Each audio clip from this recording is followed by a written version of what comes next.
ভগবান বিরসা মুন্ডার জন্মবার্ষিকী উপলক্ষে বুধবার থেকে উমাকান্ত মাঠে ইন্টার এসটি ফুটবল প্রতিযোগিতা শুরু করেছে জনজাতি কল্যাণ দপ্তর। রাজ্যের প্রতিটি জেলা মিলে মোট 16টি দলকে নিয়ে এই প্রতিযোগিতা চলবে আগামী 8ই ফেব্রুয়ারি পর্যন্ত। আজ এক অনুষ্ঠানের মধ্যে দিয়ে প্রতিযোগিতার শুভ উদ্বোধন করেন পর্যটন দপ্তরের মন্ত্রী সুশান্ত চৌধুরী।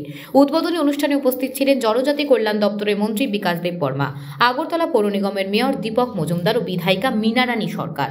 মূলত নেশার ছোবল থেকে যুব সমাজকে রক্ষার জন্য এই উদ্যোগ নিয়েছে জনজাতি কল্যাণ দপ্তর। কেননা খেলাধুলোই একমাত্র উপায় যার মাধ্যমে নেশার বিরুদ্ধে লড়াই আরো ত্বরান্বিত করা যায়। উদ্বোধনী অনুষ্ঠানে এক সাক্ষাৎকার দিতে গিয়ে এই কথা বলেন মন্ত্রী সুশান্ত চৌধুরী।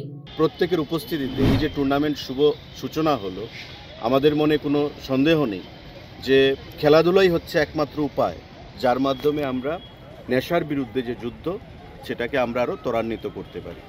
এবং এই খেলাধুলার মাধ্যমে একদিকে যেমন শারীরিক বিকাশ ঘটবে, একদিকে মানসিক বিকাশ ঘটবে, বন্ধুত্বপূর্ণ সম্পর্ক সুদৃঢ় হবে এবং আমাদের যে লক্ষ্য এক ত্রিপুরা শ্রেষ্ঠ ত্রিপুরা, এতে ট্রাইবেলদের যেমন পার্টিসিপেশন থাকতে হবে, বাঙালিদের পার্টিসিপেশন থাকতে হবে, জাতি জনজাতি মিলে আমাদের রাজ্যকে এগিয়ে নিয়ে যেতে হবে।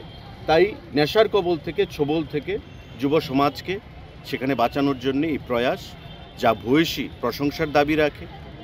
আমি ধন্যবাদ জানাবো রাজ্য সরকারের তরফ থেকে ট্রাইবেল ওয়েলফেয়ার ডিপার্টমেন্টকে এই মহতী উদ্যোগ গ্রহণ করার জন্য, মন্ত্রী বিকাশ দেব বর্মাকে এবং secretary tribal welfare, director tribal welfare সহ আধিকারিকদেরকে যে এই উদ্যোগ তারা গ্রহণ করেছে।